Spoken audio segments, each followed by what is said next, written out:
Very good.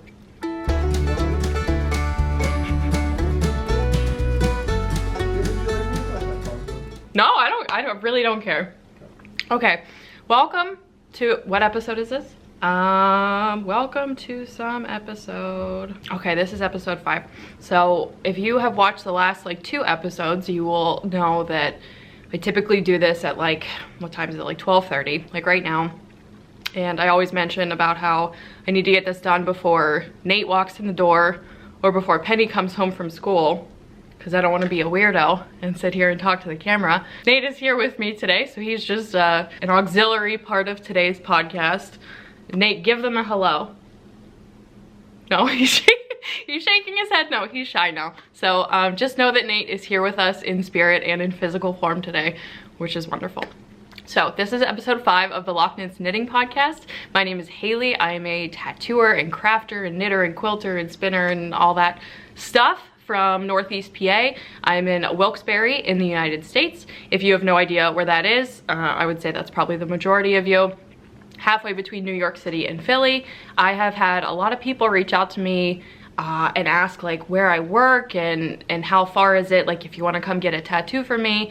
It's about halfway between New York City and Philly is like the best way to describe it. But you can also look at it on a map because it's 2023 and we can do that. Coming to you from Wilkes-Barre, it is a nice day today, so I don't think I'm like fighting with any lighting or anything, which is nice. I have like a relatively, I would say like short episode. I feel very contained in the stuff that I have today, which is great, but my camera feels like a little strange, so I haven't really locked down the setup thing yet, but that's just fine. I do have my like gigantic colossal smoothie. I'm working with scraps today because I bought like 12 bananas 2 days ago, and then everybody in the house was like, oh, a banana sounds great. And I couldn't agree more. So this is some half-hearted banana strawberry smoothie thing. Let's just get to going, if my thing will focus here. Hello.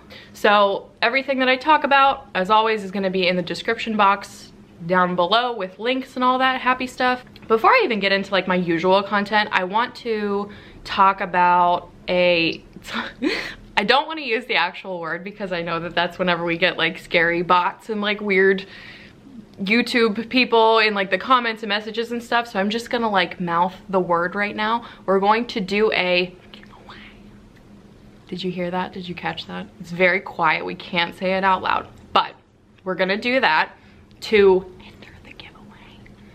I'm gonna have everybody who wants to enter leave a comment below, and my next video that I want to do, I would love to do like a sort of knit and chat. I see a lot of people doing those videos where we just sit around and like I knit and kind of like blather on to you, and I personally love watching those videos. I love having like a sit down with my people, you know what I mean, that I feel like I tune into all the time. So I wanted to do that on this podcast. So in the comments, if you leave me a question that you would like an answer to, or just like some point of discussion, leave that in the comments below, and then on the next episode I'm going to kind of read off those and like just have my knit and chat. I obviously probably won't get to all of them, but just a good jumping off point to have a fun little discussion or whatever. But then I will pick one of the questions as a winner for the giveaway, and then this is what I will give away. So let me show you. So if you watch the Prickly Stitch podcast, we did a big one of these for a make-along that was earlier this year. It was summer of 2023, and it was the Fresh Fiber make-along. And Sock and I, who was my podcasting partner, received a ton of really, really beautiful skeins of yarn, and we had some sewn goods from Gail, and like we just got all this stuff in the mail. We totally didn't even expect that many people would be generous enough to just like mail us a ton of stuff. So because we were thoroughly unprepared for the amount of items that we received, we tried to give them all away, sorted out all of the prizes, and then promptly did not do all of them like by mistake. So we went through this whole thing where we sorted all the prizes and we like took photos of everything, and it was a fun time. We were like, look at all this beautiful stuff. And then like say we had like 11 prizes or something, or like goodie bags, whatever it was.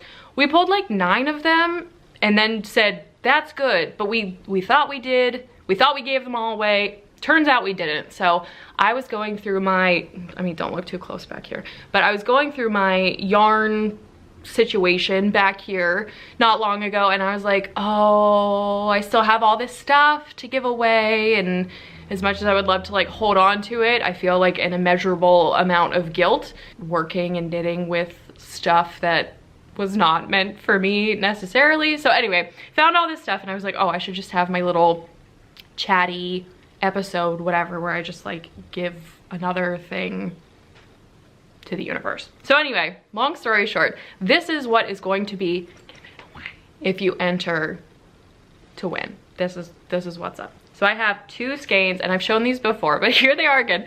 I have 2 skeins of Gnomish Fiberworks.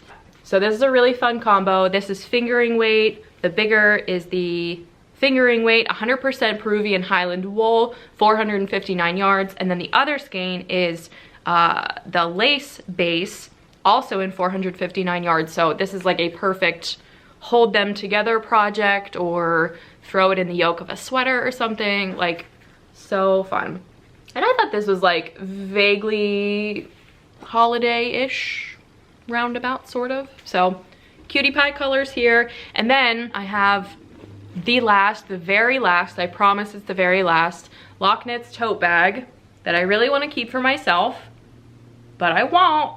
I'm gonna give it away to one of you fine people. This is just a little, you know, holiday fun package. I don't think that, based on the timeline of when this episode comes out versus like when I do the next one, I don't think this is something that we would receive before the end of December, especially depending on who would receive it, you know what I mean? But maybe this is a nice little post-holiday, post-Christmas, post-Hanukkah gift that could arrive in your mailbox. I don't know. But yeah, we'll just do this open to anybody. I'm not scared of like international shipping. For giveaways stuff, I've already said the thing that I said I wasn't gonna say. Wherever you are, I'll send this any old place. So that is the little gift and goodie we have. I still have other stuff in the bookshelf back here to continue to do stuff like this. Like, it just happens that way, that like we receive a lot of stuff. It's just very beautiful, and again, like I would feel some sort of like guilt of using it or whatever, but I think that's a nice fun little thing. So if you want to leave a question, it can be anything from like knitting, obviously, finished objects, Ravelry stuff, pattern writing, tattooing. I've watched, one of my favorite podcasters is Knits. She's from Massachusetts, I think Boston, Massachusetts, and she does these little question videos and kind of groups them by topic, which I really like, and I think that's a nice, easy to digest way of like, here's some knitting questions, here's some like life questions and all that stuff. So leave a question below. I would say anything is probably fair game. Do whatever you want. If I don't like it, I just won't answer it. Okay. I also realized that because this is part strawberry smoothie, if at any point I get like a strawberry seed in my teeth, no, I didn't. Don't look. It's none of your business. I have my striped sweater that I finished. Here she is. I want to show her. I want to talk about her. We're going to talk about some math. It's all very confusing. Let me stand up and actually show you. So if you watched the last episode, you'll remember I had some like rumpling. This is just like this crease right here. This is just from having it folded up in my closet. I already wore this for a day, but I had some like rumpling situation that I guess you could kind of still see. For the most part, that did block out, and I am going to talk a little bit in just a few minutes about the math portion of what I did to kind of navigate the weight change of this sweater. So the rumpling scenario kind of worked itself out, which is good. That was pretty much the only thing that I was like worried about, sort of a little bit. I personally, like, thinking about finishing this project and stuff I may have not already touched on in previous episodes, because I have talked about this a lot. I think this is like the 3rd episode where this is making its appearance or whatever, but I don't feel scared of like the superwash yarn situation. When I blocked this out, I do the scrunch and pat you know what I mean? So I don't pin superwash garments because I don't need them to like stretch or open unless there's like some crazy lace or whatever, which like there typically is not. I'm typically just trying to like stockinette my way through fingering weight sweaters. And this was very much that. So I just did like a quick wash. I don't even think I let it like soak, but did a little wash, laid it flat on the blocking mats, did the like scrunch up and pat thing. So the fibers were not like stretched. It was not stretched out. It did look big on the actual blocking mats, and I think like maybe I could see it if I hadn't done the like scrunch up thing. Like maybe it would have like ballooned outward, as I think like the stereotype for superwash yarn is.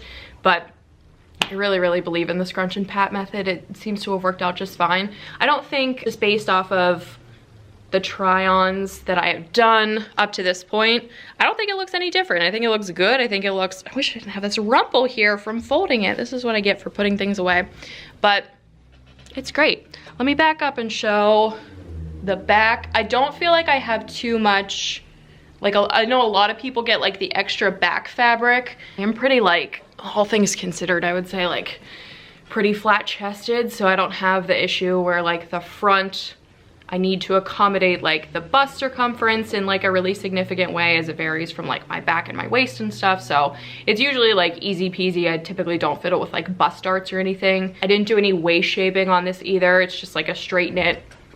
Keep like standing up and sitting down, but it's just like a straight knit, sort of oversized, mostly in the body. I think the sleeves have like a little bit of ease, but like not too much.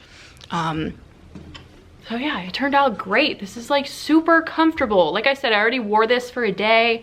Right now I am wearing it with like nothing underneath it, so it's just like next to skin. Superwash yarn is a beautiful thing. And I don't remember if I've said this at any point, but this crazy like SpongeBob yellow color here that's throughout the entire piece is actually a wool, nylon, and cashmere blend. So obviously I can't like pinpoint the yellow stripe as, oh, this part of the sweater like feels nicer than the rest, but it doesn't hurt. It feels really good. This is the first time I've ever knit anything with cashmere in my, oh god, how long? 17 years of knitting. I don't think I've ever like splurged for cashmere before in a way that was like purposeful. Like maybe I have in passing, but definitely not in a garment, and it just feels very nice. I love the yoke. I love the like uninterrupted stripes.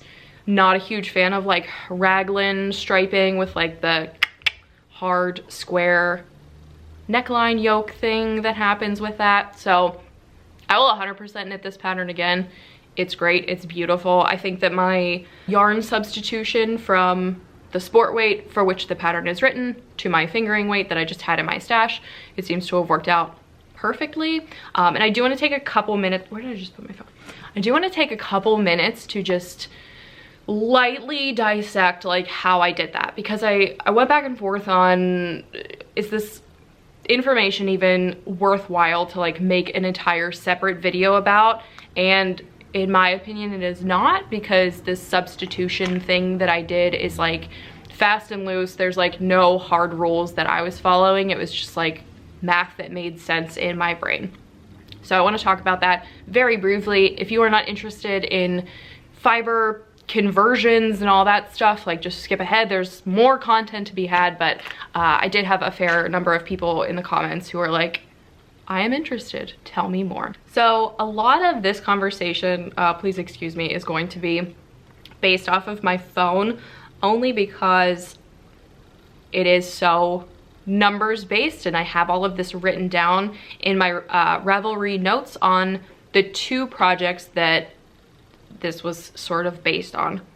Also, with that in mind, there is a link to my Ravelry account and all of my projects and everything that I knit in the description box below. Notes are obviously like public and everything, and you can see the notes that I've taken and everything like that. If at any point this conversation becomes confusing or whatever, you can always go back and reference those. So the first leg of this journey 100% involves like gauge swatching, and if that's not your jam, I really cannot like recommend this process at all to you. If you are like a hard, I don't gauge swatch kind of person, you know, live your truth and run wild and free, but all of this is based in very large gauge swatches. So to start with, I know just from like my time knitting on this planet Earth that my favorite combination of needles and yarn to fabric that it results in is, for me, a fingering weight and a US 5. I think it makes a garment that's not stiff, there's good drape to it, it doesn't take 1,000 years, it doesn't hurt my hands, like it's just a sweet spot combination again of like the needles and yarn and fabric that it then makes. So the first thing that I knit was the Strange Brew sweater that I made for Henry that I talked about ad nauseum on this podcast so far. If you don't remember it, here is the Ravelry page. This is how you can find it on mine. There's some photos. So I knit the Strange Brew sweater for Henry on a US 5 with my fingering weight yarn, knowing that he's 4 years old, so the sweater being a little on the larger side is probably more ideal for layering with t-shirts, him growing over the next couple years, whatever. So I started with a project that was large enough to act as a gauge swatch, but also there was more wiggle room than say like a sweater for myself, because like I haven't grown since 2007. Henry's sweater was a little more inconsequential. Mine was kind of like the desired outcome, like I was seeking a desired outcome in that way. So I knit this entire sweater for Henry, followed the pattern with my own needle and yarn substitutions, basically just saying like, however this turns out is just fine. I know the fabric is something that I want to achieve, I'll just knit it and see how it goes. So I knit the entire thing, it turned out great, blocked it, just as I would with like any other garment, especially a garment for myself, always needs like a wash and block. And then the finished product was still, you know, fabric was desirable, the look of it was good, it wasn't too open or too drapey, it wasn't too tight, it was just great. I mean, look at the fit. He's so cute. It looks great. So that whole project acted as my gauge swatch. If you don't have an incredibly small person in your life, or that seems very daunting, a good substitution could be like just a cowl knit in the round, something like more attainable, small, but you still need something like if you're not gonna do a full in the round gauge swatch on the same needles, wash and block, but you still wanna have like something to show for all this time that you're putting into doing this quote unquote gauge swatch, just make like a cowl or something light. Keep in mind that if you're knitting flat, it's not the same as if you're knitting in the round, so just plan accordingly. All of this to say, this whole project was basically one big gauge swatch. From this though, I was able to get my sleeve gauge, my colorwork gauge, and my body gauge, all with needles that I would then plan to knit a sweater for myself in. My sleeve gauge is 1 number because of the small circumference knitting. Pretty much everybody, unless you're like a weird robot or something, all of your sleeve and small circumference knitting, socks and all that stuff is gonna be different than knitting the body of a sweater. Your colorwork gauge is probably gonna be different too. All of your mileage may vary, but the whole point is make the whole thing and then measure it. And if it's the same number, that's great. If it's not, you're just more informed as you're moving forward into a larger project. So the most important number here for me was the body gauge. So in a fingering weight yarn with a US 5, I got 26 stitches and 36 rows. Being really honest, I don't care about row gauge. It doesn't, like I had plenty of yarn for this project, especially because it was like scrappy and stripy and all that stuff. So row gauge is not very important to me when I was thinking about this conversion, but the stitch gauge across was very important. All of that leading up to the point that we got 26 stitches over 4 inches on stockinette in the round after washing and blocking. That's the most important part. With that gauge, what I did was look up a pattern that I wanted to knit to do some of this like fingering weight stash busting. That was the whole like impetus for this project. And I found the Stripes, it's not called the Stripes pullover, it is a pullover, but it's just called Stripes by Andrea Mowry. And it's been in my queue for a while. It would do the thing that I needed it to do with using up random like one-off skeins in my stash. And it looked it looked easy to modify. There's not like big lace charts, there's not color work, like it's about as simple and basic like as we could reasonably make it. One thing to consider as you're making choices about what pattern are we interpreting here, I think that Andrea Mowry is a solid choice for someone whose pattern you're gonna buy and then completely modify. She's a very established pattern writer. Her patterns make sense. It's not like some random one-off designer. Andrea Mowry's patterns are incredibly well written. They're very straightforward, and they are mostly, like for the most part, like a blank canvas to kind of manipulate, do whatever you want to do with it. Keep in mind, I also have purchased the stripes pattern at this point. There's not really a way that makes sense to me to do this without buying the pattern kind of like sight unseen. That's just another like unfortunate reality of Haley's method of madness as it relates to like converting patterns from one thing to another. So I purchased the pattern, I have my stitch gauge, I have my yarn, I have my needles. All of that has already been like predetermined by the gods. With my gauge, all of my information, I needed to figure out the most important part for me on this like slightly oversized but not too much sweater. I needed to figure out what size to knit based on my gauge and the desired bust circumference that I had. I had 26 stitches over 4 inches. That was my gauge that I determined worked for myself. So I divided 26 by the 4 inches to get 6.5 stitches per inch. What I needed to do was multiply that 1 inch, however many stitches were in that 1 inch, which for me was 6.5, by the desired finished bust circumference of a sweater. So if my bust is 34 inches, maybe I want, like for a slightly oversized sweater, maybe I want like 37 inches or 36 inches. What makes sense to me is to take that 6.5 stitches per inch and multiply it by that desired outcome. So let's say like 37. So in my ideal world, I would need 240 stitches. When you're looking for that 240 stitches, which is that sweet spot of like your bust circumference, you're looking for right after the body is split from the sleeves. So around the widest point of your bust here, around the body portion, is that 240 stitches. So for me, when I look at the pattern and try to find, after the sleeves and the body have been separated, size number 4 has 248 stitches on the body portion after that sleeve and body have been split. So that's the 4th size. That tells me that I need to knit the 4th size to get the most important part of the sweater fit accommodated. I don't know if any of this makes any sense to someone else. This makes perfect sense in my own mind. And I actually, at some point, messaged Sock and was talking to her about this before I did it.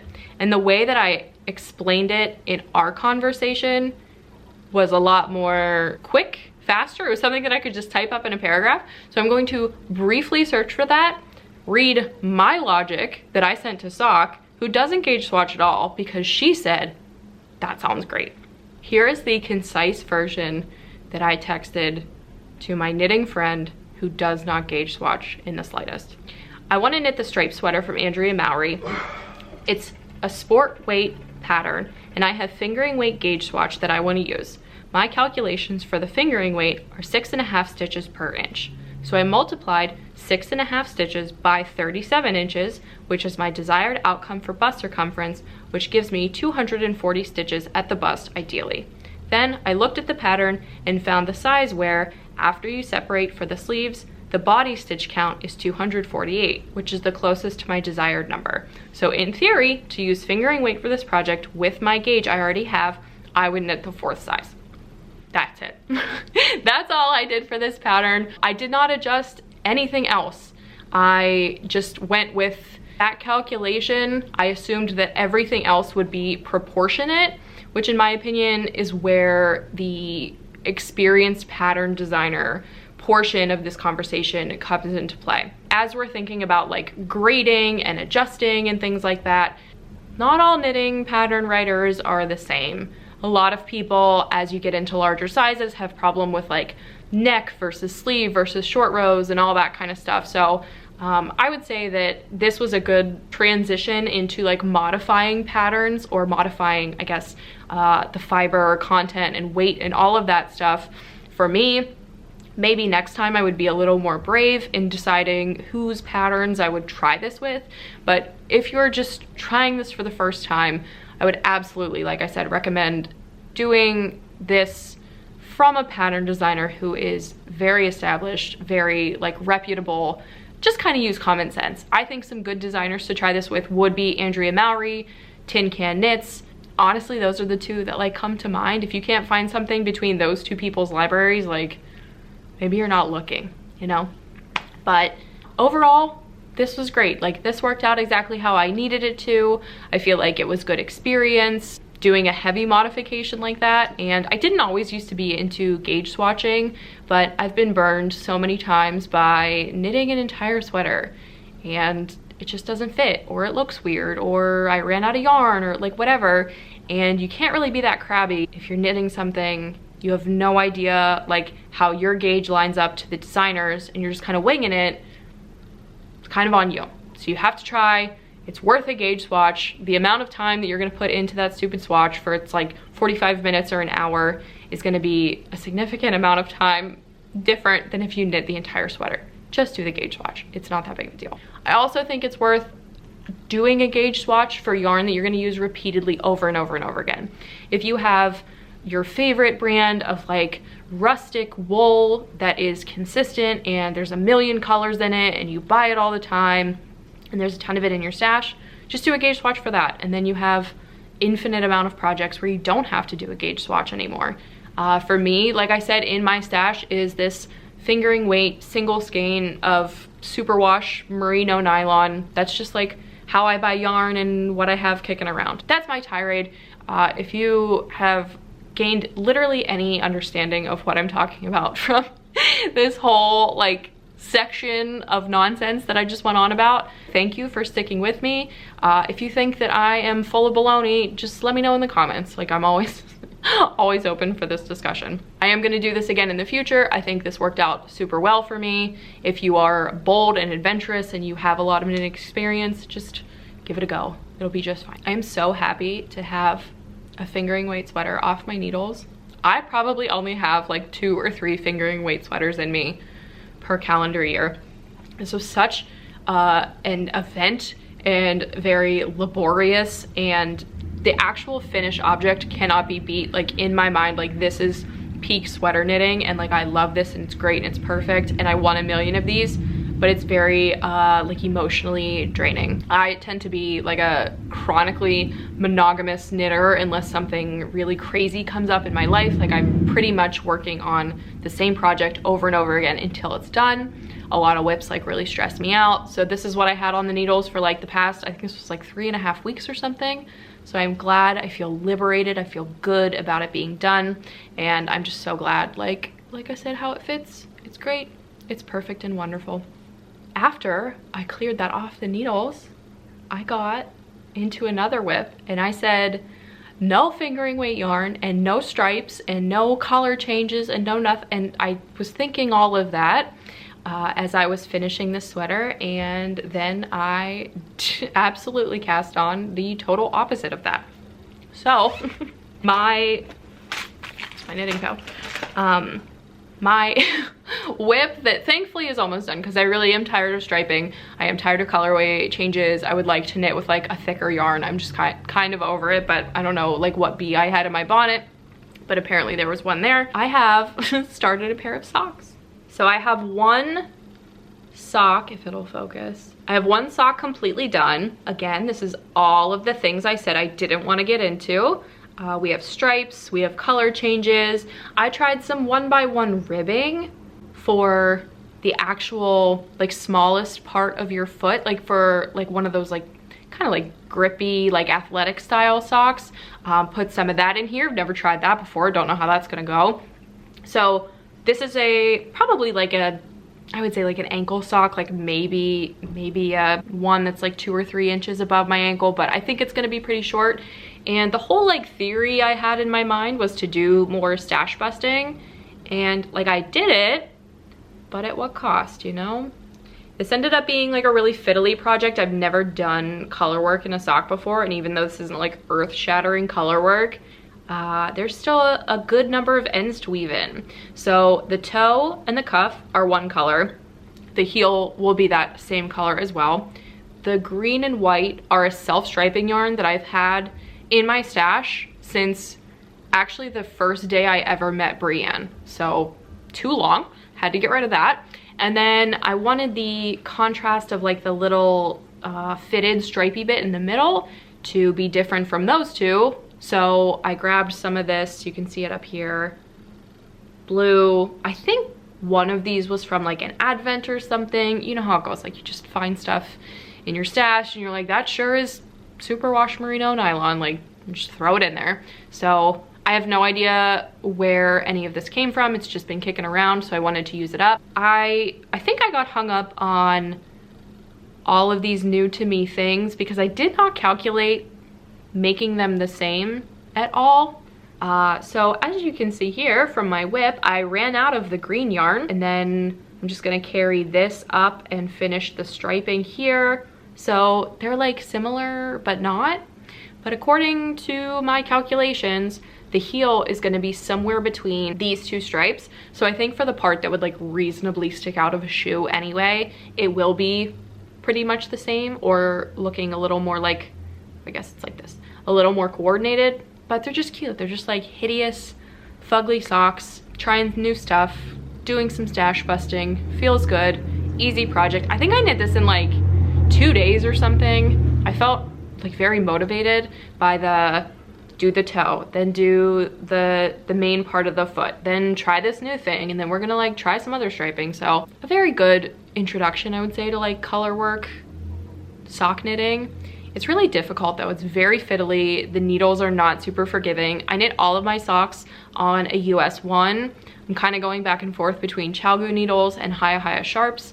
These ones were knit on Hideous sharps, which I think give me a slightly looser gauge because of the lightness of the metal in the needle. I don't know, I could be totally making that up. This is my first full sock knit with Hideous sharps, so I actually do have to sit down and measure gauge compared to all of the other socks that I have knit. But I like it. I like how light the needles felt like while I was knitting with it. I think it like kept things moving pretty nicely. So once these are done, I'll take just like an afternoon or a morning or something to put in the heels and figure out where that all lands. Yeah, these are cute. I'm not scared of scrappy, hideous projects. I love them. Oh, and then I also want to point out, I've never shown this on the podcast, and this just sort of made itself in the last couple of months. This is my first project bag, like Lochknits project bag that I have ever kept for myself. This is my first one. This happened by accident. So if you are a fabric person, you probably will recognize this top fabric as Tula Pink. Tula Pink is like up there with Ruby Star Society, and Moda is like my favorite fabric brands, you know what I mean? And Tula Pink has these cutie pie, like almost tattoo-y inspired line of like sparrows and stuff like that. And I think it's cute. There's just something about like tat stuff that I find very like comforting, even if it does look kind of hokey. So I had this panel and I wanted to try out making a project bag with a vinyl like base on it. I was thinking about how we all put our project bags like kind of on the floor or in the floor of the car or whatever, and they do get kind of filthy. If you've ever looked at any of my project bags, like you will be hard pressed to find one with a really light colored base on it because it's just more likely to get like dirty and crusty and gross. So I was experimenting with the vinyl base on a project bag, which I love and I absolutely have to get more of sometime when I'm not like constantly scrap busting through my fiber or my fabric. I mean, love this and there's gonna be more of this. I don't know what I was doing when I sewed this though. I had all this cut, it was all sewn together, and I was doing the top stitching to kind of anchor the front and back panels to the batting, which is what I line all my project bags with. And somewhere, I actually, funny enough, can't even find it anymore. I ran my needle over the vinyl instead of the fabric portion. So it put little pinholes in everything and jammed up my machine and kind of like just ruined everything. And I sat there and I unpicked it, but I was like, oh, I don't want to like unpick my Tula pink fabric from this vinyl. So I was like, whatever, I just finished it up. It's like weird, tiny stuff like that that will prevent me from putting a project bag into my Etsy store, but it would bother me if I got it in the mail and it had little pinholes in it. So this is my project bag now. It's got this cutie pie little plaid or maybe gingham, I'm not sure, fabric inside of it, but I really like it. Who knew that I would really like my own project bags that I make? But yeah, just really fun. I figured I would give this its 5 seconds on the podcast because I don't have that many project bags. Also funny enough, like I think I have like 5 maybe all together, but I just don't buy a lot of project bags because I make project bags and I'm like, oh, I could make that myself. Well, then I never actually do make it myself. So anyway, long story short, this is my first one. I'm very happy with it. My project bags are nice.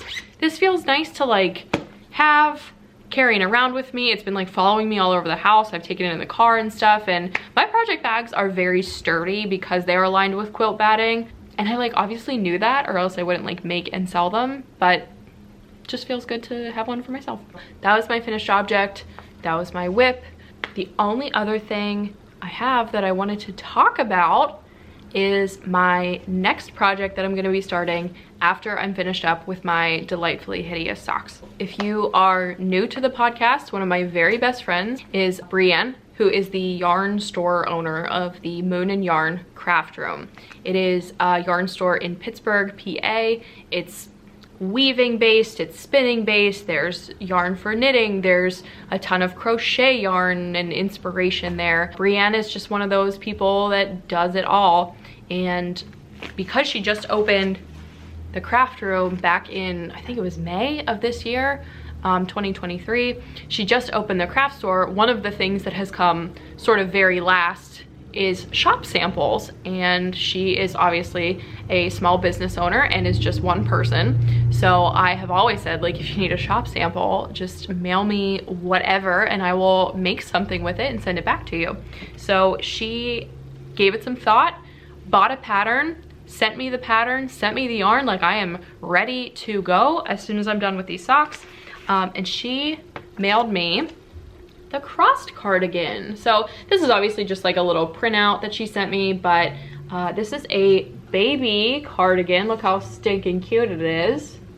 And you can't tell from the black and white version, this part here, like this panel, I guess, like here and here where the lacework is a different color than the rest of the cardigan.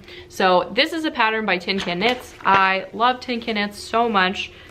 They have incredibly comprehensive schematics and sizing and just like such a fantastic array of options as it comes to like modifying and knitting their pieces for literally everybody in your family. Bree picked this cardigan as a shop sample. So with that, she chose these yarns here. Aren't these cute? Oh my God, I just love them. I'm pretty sure, if I'm remembering the conversation right, I think I chose the yarn that I wanted to knit with, and then maybe I don't know. I don't remember how it went, but I remember that this Bo Peep yarn by West Yorkshire Spinners was an option for me that she had presented, and I said, oh my God, I want to knit with the Bo Peep yarn. So it's technically, it says luxury baby yarn, but it's just like a DK weight that is super, super, super soft. It is Falkland wool and nylon, and it's great. Like, it's got like the good squish business. I love the consistency of the colorways is really nice. That's one of my favorite things about commercial yarn, is like you don't have to fuss with the helical knitting or anything like that to try to like blend your colorways, which is great. But this gray is in the colorway Tin Man, and then the multicolor variegated is in the colorway Magic, which is just so stinking cute. I'm excited to knit with this. I actually was at the craft room a few months ago for like a spontaneous, like I just showed up and said, here I am, can I stay at your house moment. And because I just randomly showed up, it happened to be the day for a yarn delivery, and it was the day that Brienne was unboxing the Bo Peep yarn to begin with. So I know for a fact that she has a million different, like absolutely gorgeous colors in this. And they're not all like baby colors, the like soft pastel sort of, you know what I'm talking about. She definitely has a lot in this line. It's so cute. This would be a really, really nice garment piece for yourself as well. But I'm very excited to knit with this. I was happy that this was like on the list of things that I could choose from. So I am gonna get started on this, like I said, as soon as I'm done with my socks and get it knit up. I cannot wait to go button shopping for this silly little cardigan. I am so excited, but it's really cute. I don't know what size I'm gonna make. I don't think it really matters. Just a shop sample, just something to hang up and say, look what you can do with this cutie pie yarn. That's on my list and I'm very excited about it. Thank you, Brienne. I will have this over to you. So that's all the objects I have sitting in front of me. I am sorry that this episode was so heavily based on me talking about this silly sweater. It's done, and hopefully you guys never have to hear about it ever again. If you are going to Vogue Knitting Live, which is coming up very, very quickly and was the entire like reason that I knit this sweater, please let me know. I'm gonna be wearing this exact sweater, so I should be easy to find. But I would love to meet anyone who's going to be attending. It is the weekend of January 26th. We have tickets to go to both days of the marketplace, so that's really exciting. We'll be putzing around and won't feel rushed or anything like that, and it's going to be a really fantastic time. Don't forget, if you have not done so already, of course the sun is like blinding me, it's reflecting off of like my vacuum cleaner. Don't forget to leave a comment with a question that you have for me, and we'll throw those into the next video. Gonna do like just an easy little knit and chat situation, so it should be a good time. If you like those rambly videos, you'll probably know that I'm never short on things to ramble on about. Looking forward to it. Oh, and then on that note, if you get any kind of like messages here on YouTube saying that like you've won this, you know, for this prompt, like no you didn't. I'm gonna announce on the next episode. So if you're not hearing it come from my own face, you did not win. So just don't give anyone your information. I cannot believe this is something that I need to like throw in as a disclaimer, but the internet is a scary place. Don't give anyone your information. Just let me tell you that you've won. And then I will give you my email and we can all sort it out from there. Thank you for watching this far. I will see you on the next one for our little knit and chat video. I'm gonna just say goodbye now. So bye, see you later, see you on the next one. Thanks for hanging, bye.